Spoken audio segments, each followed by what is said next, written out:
of plan of God in our life. సంఘం యొక్క సంపూర్ణత అనేది ఎప్పుడైతే దేవుని యొక్క సంపూర్ణమైన ప్రణాళికను మనము గ్రహిస్తామో సంఘం యొక్క సంపూర్ణతను కూడా సమాంతరంగా మనం గ్రహిస్తాం. And every time, every moment, in every meetings, God has His one and only plan from the day one till today. దేవుడు తన ఒక ఉద్దేశం ఎలాంటిదంటే ఆరంభ దినము నుండి ఈ రోజు నేటి వరకు కూడా మరి ఎప్పుడైనప్పటికీ కూడా దేవుని యొక్క ఉద్దేశము ఆయన ప్రణాళిక మన పట్ల ఒకటైంది. Church is not a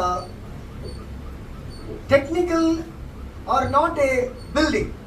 సంఘం అనగా దేవుని మందిరం అంటే అది ఒక ఆలయంగా కట్టబడిన కట్టడ లేక ఒక భవనమే మాత్రము కాదు. It is a living sanctuary.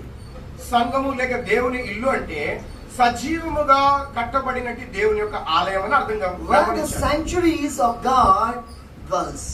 దేవుడు జీవముగల దేవుని యొక్క సంఘములో అనగా ఆయన పరిశుద్ధ ఆలయంలో నివసించేవాడు. We are very privileged that the sanctuary of God dwells in His house. ఇప్పుడు దేవుని యొక్క పరిశుద్ధత అలాగనే ఆయనే ఈ యొక్క మందిరంలో నివసించుతుండగా మనం అందులో భాగమైన ఎంత ధన్యకరమైన సంగతి. And in our day by day life, because of His dwelling sanctuary, we are also transforming into His sanctuary. గమనించండి, ఆయన పరిశుద్ధతలో ఆయన మన యందు నివసిస్తుండగా క్రమేణా మనం కూడా ఆయన పరిశుద్ధతలోనికి రూపు చెందుతామే. అది ఎంతో గొప్ప సంగతిగా ఉంటాం. 6 years before this church began, 6 సంవత్సరాల కిందట ఈ సంఘము మరి ఆరంభించబడి లేక పుట్టింది. and today they are celebrating a completion of 6th year. ఇప్పుడు మరి ఈ రోజున 6 సంవత్సరాలు మరి పూర్తి చేసుకునే 5 సంవత్సరాలు పూర్తి చేసుకునేదిగా ఉంటుంది. And when we go back, we can understand there is a past of this church, and there is a present of this church, and there is a future of this church. గమనించినట్లయితే పూర్వంలోనికి వెనుకకు మనం వెళ్తే దానికి వెనక చరిత్ర ఉంది, మధ్యకాలం ఉంటుంది, తర్వాత భవిష్యత్తు కూడా సంఘం కొరకు అది కలిగి ఉంటాం.